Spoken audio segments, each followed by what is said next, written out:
Chettinad Cement, perfect concrete choice. 63 years of excellence. Pudukkottai Trichy நெடுஞ்சாலையில் திருவப்பூர் என்ற பகுதியில் காவிரி கூட்டு குடிநீர் குழாயில் ஏற்பட்ட உடைப்பை சரி செய்து பள்ளத்தில் கொட்ட கற்களை ஏற்றி வந்தபோது டயர் பள்ளத்தில் சிக்கியதால் லாரி ஒரு சாய்ந்தது.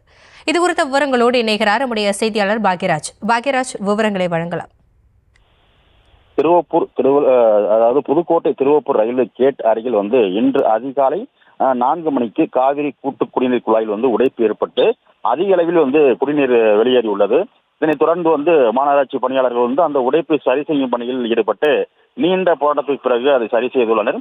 இந்த நிலையில் இதற்காக தோண்டப்பட்ட பள்ளக்கில் அந்த வழியாக அதிக பாரம் ஏற்றி சென்ற டிப்பர் லாரி சிக்கி அந்த பள்ளத்தில் சிக்கியது. இதில் டிப்பர் லாரியின் ஒரு பகுதி மண்ணில் புதைந்து காணப்பட்டது. இதனால் அந்த பகுதியில் போக்குவரத்து கடுமையாக பாதிக்கப்பட்டது.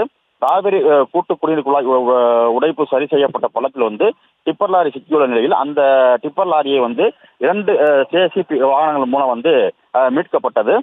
காலை நேரம் என்பதால் இந்த திருவப்பூர் ரயில்வே கேட் பகுதியில் போக்குவரத்து நெரிசல் அதிகமாக காணப்பட்டது.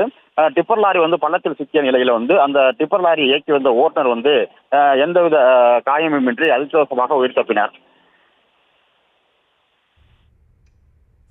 விவரங்களுக்கு நன்றி Bhagyaraj. Chettinad Cement, perfect concrete choice. 63 years of excellence.